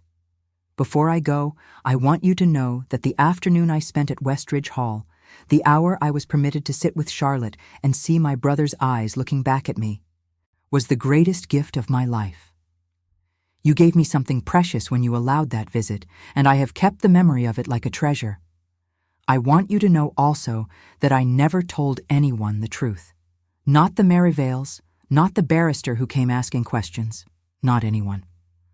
I told them that Thomas had spoken in fever dreams, that there was no child, that they were chasing shadows. I would not betray you or Charlotte for any fortune on earth. Please tell her, someday when she is old enough to understand, that her father was a good man, that he loved learning and kindness and beauty, that he would have been proud of her. That is all I ask. May God keep you both. Margaret Hartley." I read the letter twice, tears streaming down my face. She had protected us. In the end, when it mattered most, she had chosen Charlotte's safety over the fortune that might have been hers to claim through her brother's daughter.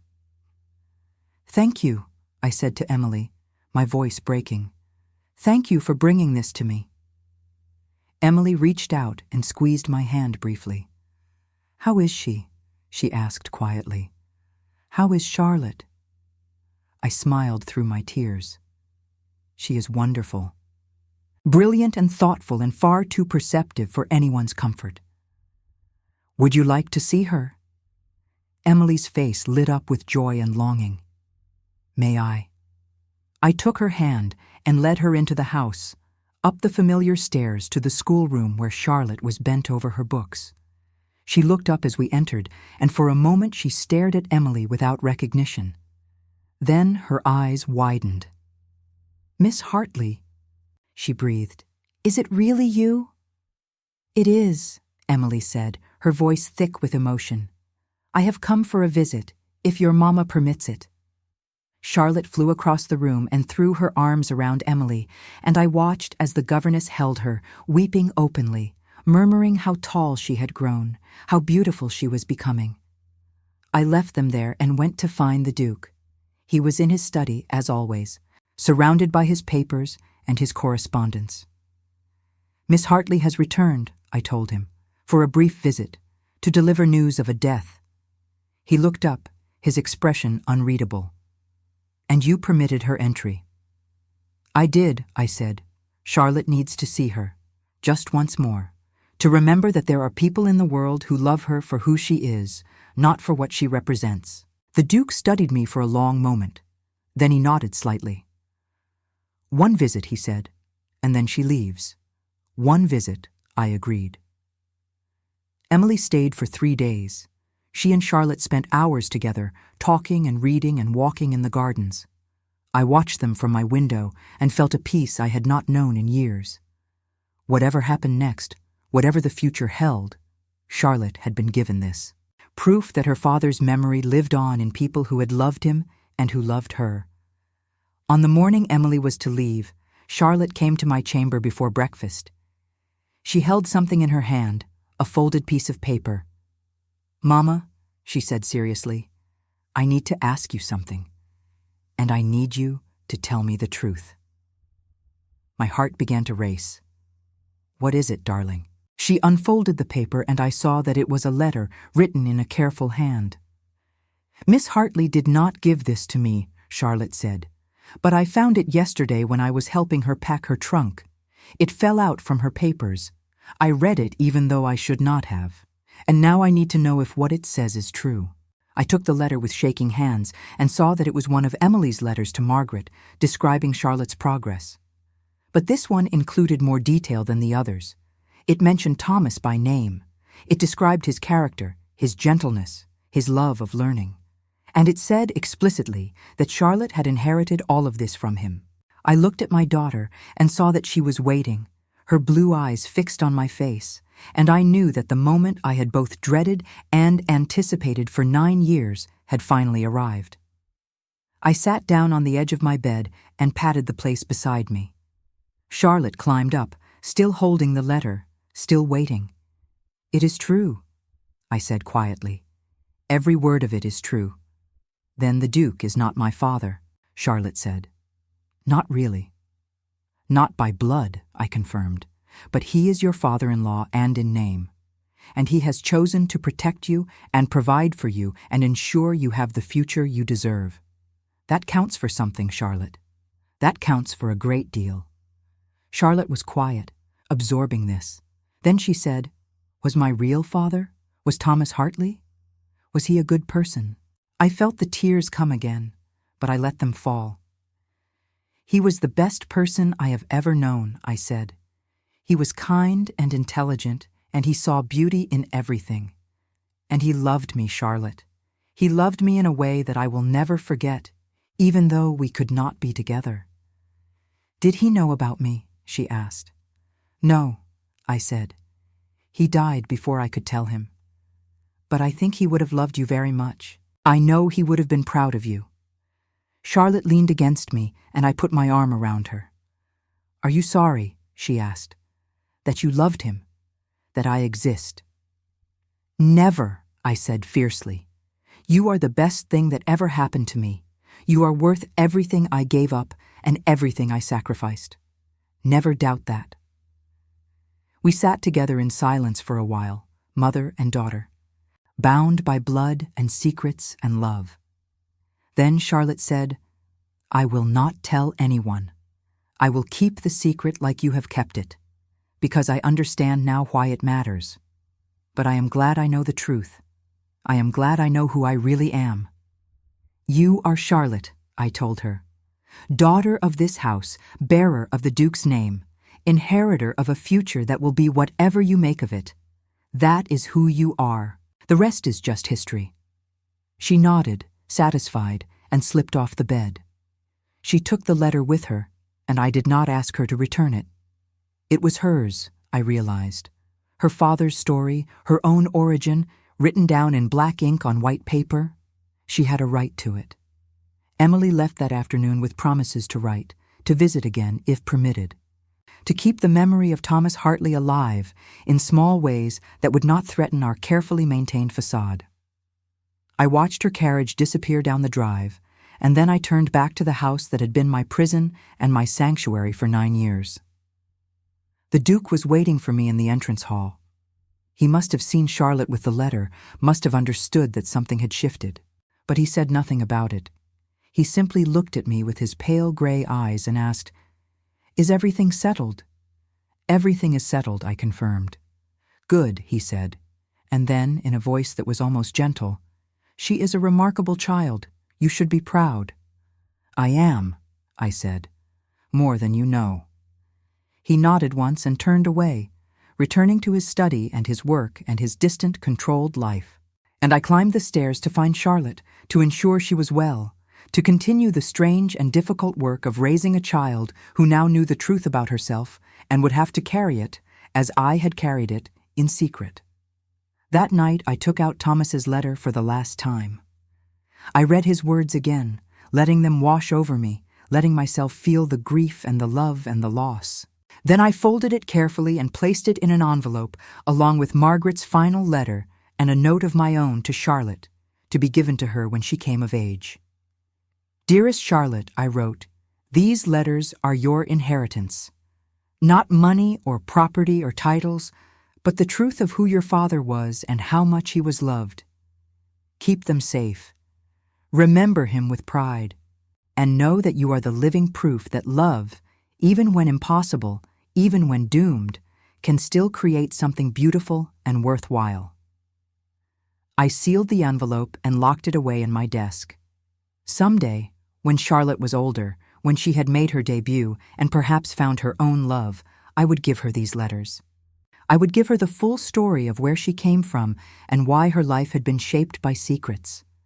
But for now, she was still a child, and I was still her mother. And we would continue, as we had been, living in the space between truth and lies, protected by the Duke's name and bound by the choices we had all made. The years would pass. Charlotte would grow into a woman of grace and intelligence. She would make an excellent marriage, as the Duke intended. She would have children of her own, and perhaps some of them would have blue eyes the color of deep water, and she would look at them and remember. But that was the future. In this moment, in this house, on this autumn evening, we were safe. The secret was contained. The danger had passed. And I had learned, finally, that sometimes love means letting go of the truth. Sometimes protection matters more than honesty. Sometimes the best thing you can do for those you love is to build walls around them, even if those walls are made of lies. I had loved Thomas Hartley with all my heart. I loved Charlotte with a fierceness that would never dim. And I had learned to accept that love, in all its forms, requires sacrifice. This was mine, this house, this life, this careful dance of appearances and secrets. This was what I had chosen when I chose to keep my daughter, and I would choose it again every day for the rest of my life. Because she was worth it. She had always been worth it. And that, in the end, was the only truth that mattered.